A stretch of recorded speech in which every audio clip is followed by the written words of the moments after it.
You ever jump into your truck and notice it's getting a little stinky in here? Probably your cabin air filter. Let's jump right into it and fix that.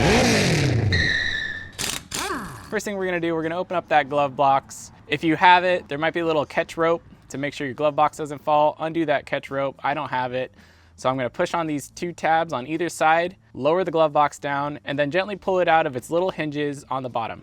Okay, with the glove box off, you're gonna wanna zoom down in here, and the cabin air filter is gonna sit right here. So you can see I actually have a plastic kind of groove in there that's blocking where the cabin air filter is gonna go in. So what I'm gonna do is cut that plastic part out. If you have a cover already, all you gotta do is remove that cover and put the filter in. All right, to cut this little plastic piece out, I grabbed myself a box cutter, put a brand new blade in it. Let's let it rip. There we go.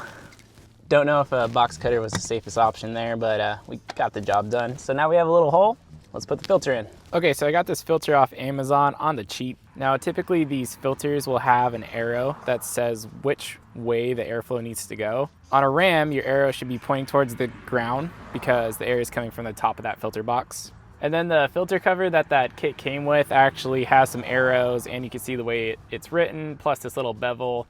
It all is only gonna go on one way. So just go ahead, get that filter in. The little foamy borders are gonna be on the front and the back. Push it in, put the cover on. You're gonna hear the click from the 2 latches on either side of the cover. And that's it, you got yourself a brand new cabin air filter. And the last step to finish the job up, we're gonna put the glove box back in. So all you gotta do is make sure those 4 hinging tabs are secure in the bottom. You don't want those to be off. Push in the 2 tabs on either side. If you have the little catch rope, make sure to reinstall that. Close your glove box up, and there you have it. Brand new cabin air filter. Hey, if this video helped you out, don't forget to like, comment, subscribe, do all that YouTube stuff, and thank you for watching.